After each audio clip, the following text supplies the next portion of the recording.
noches, bienvenidos a la 2 de Televisión Española, el programa Qué grande es el cine. Hoy vamos a ver la película Perfume de mujer de Dino Risi, que es una de las películas italianas de mediados de los años 70, concretamente del 74, que más éxito tuvo. Como los nostálgicos dijeron que volvía otra vez el gran cine italiano y volvían a llenar las salas en Italia, en toda Europa y prácticamente en todo el mundo. Ya saben ustedes que fue tan grande el éxito que años después sería comprada en bloque la película para que Al Pacino la hiciera en el papel que van a ver ustedes ahora, Vittorio Gassman, que por cierto le dio el Oscar en una interpretación que a mí personalmente, esto no significa nada, pero que a mí no me parece de las más felices de Al Pacino, ni mucho menos. En cambio creo que Vittorio Gassman está asombroso. Hace un ciego apoyado en unas miradas que ya antes también habían hecho otros cómicos italianos, como Sordi en algunas películas, como en Viva Italia. También creo que estamos encontrándonos con un equipo maravilloso en esta película, que es Ruggiero Macari, el escritor y guionista, con Dino Risi y con Vittorio Gassman, que 10 años atrás, la década anterior, prácticamente habían hecho La Escapada, Il Sorpasso, que creo que es una de las grandes películas de la historia del cine italiano, una de las mejores comedias que yo personalmente he visto, y probablemente la obra maestra de Dino Risi, aunque aquí hay unos momentos realmente estupendos. Pero creo que la personalidad de Gassman en otro de sus trabajos gigantescos, yo creo que junto con La Escapada y aquella primitiva película en color King, incorporando aquel famoso y legendario intérprete británico Keane, yo creo que es la trilogía de oro de Gassman, aunque evidentemente son tantas y tan magníficas interpretaciones, la familia, etcétera. Pero creo que aquí impregna todo, desde el momento que sale en esa casa y sale Vittorio Gassman. Yo creo que ya la película coge otra medida. Es una historia llena de melancolía, por otro lado, llena de ternura, con un final que en el momento, cuando la vimos, era sorprendente, y con algunas frases realmente muy brillantes de Macari, de Dino Risi, como cuando dice Gassman que Roma es la capital de Turquía. Yo creo que es una película que es difícil saber si ha envejecido o no con el tiempo, porque la historia que cuenta es una historia muy cerrada, ¿no? Es un tipo de película casi envasada, pero en cualquier caso sirvió para que se hicieran otras y para demostrar la sobriedad y el talento narrativo de Dino Risi, que es uno de los hombres más dotados de su generación. Antes de empezar yo le preguntaba a mi amigo Miguel María si vivía, me dice que sí.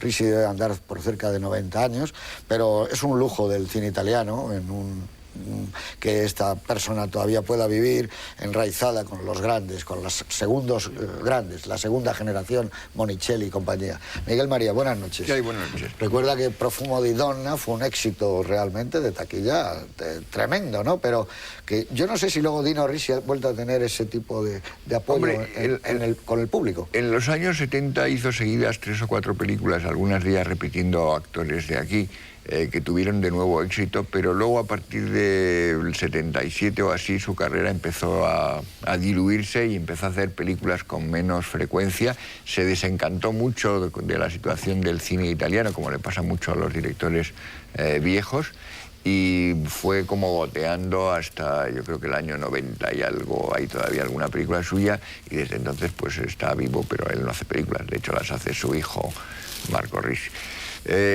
Para mí esta es una película de una etapa rara dentro de su carrera, y dentro de una carrera que es muy típica de artesano eficiente del cine italiano, que cuando era una industria boyante hacía muchísimas películas, muy variopintas, generalmente interesantes, y que tiene un momento como de esplendor para mí entre el año 61 y el año 63, que hace sus mejores películas. Yo creo que ahí hace Una vida difícil, hace La Escapada, hace La marcha sobre Roma, y hace también la primera de los monstruos de hoy, que era una película durísima y estupenda.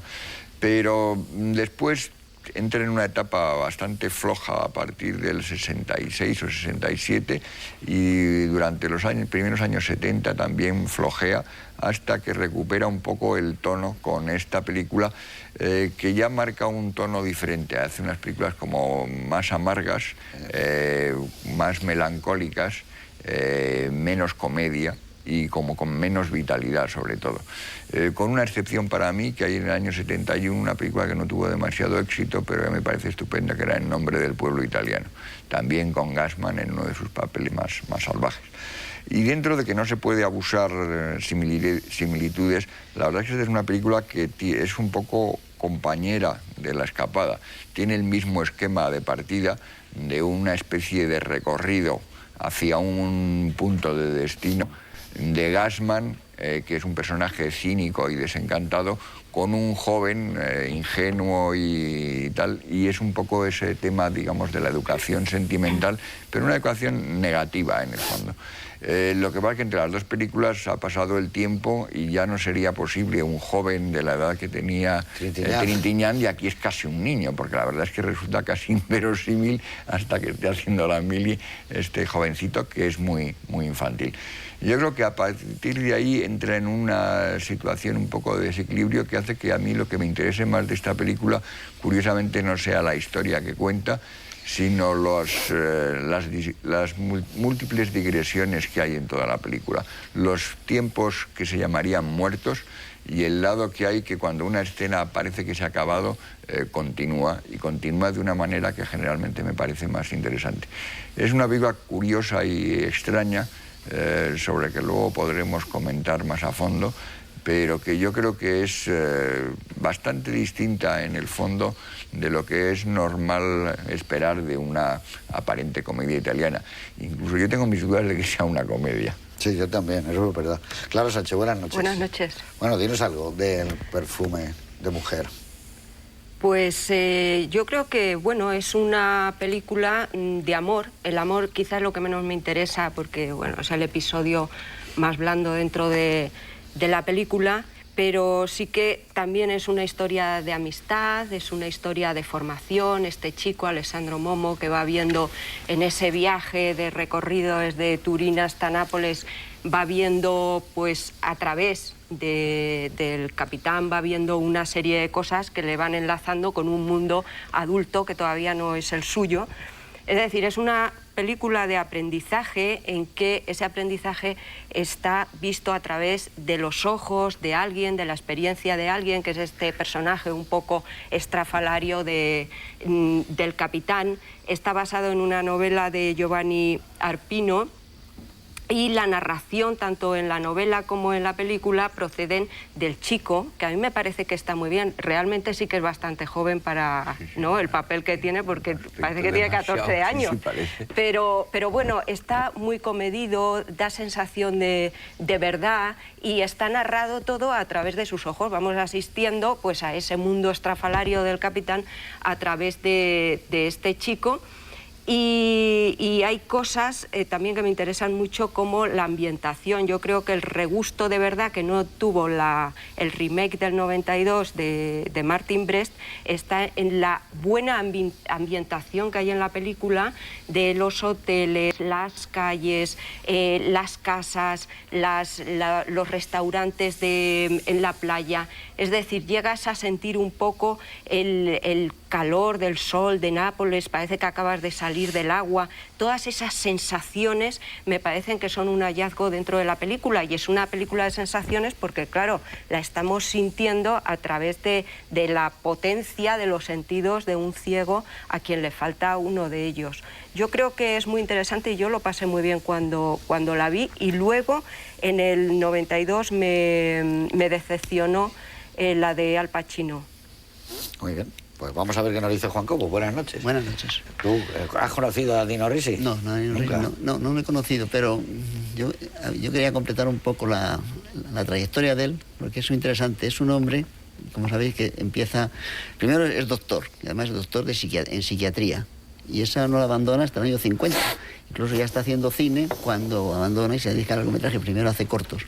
Ha estudiado, le ha cogido la Segunda Guerra Mundial en Suiza y ha asistido a los cursos que Jacques Feyder, en la Kermés Heroica, daba allí de cine. Entonces, este hombre tiene un comienzo muy bueno porque después de los cortos participa con Fellini, con un montón de directores importantísimos en Amor Incita, hace uno de los episodios. Y ese episodio, con esa serie de gente muy importante a su lado, Antonionidas, le lleva a tener un prestigio que le conduce a dos películas seguidas, nada menos que con Vittorio De Sica y Sofía Loren. Una de ellas es el signo de Venus, donde tiene la ventaja de que hay dos guionistas espléndidos que son Flaiano y Zabatini, y Panamor y que las hace con grandes estrellas. Pero después de este comienzo maravilloso, él entra en un momento, yo creo que de desconcierto, porque hace unas cuantas películas de enorme éxito, enorme,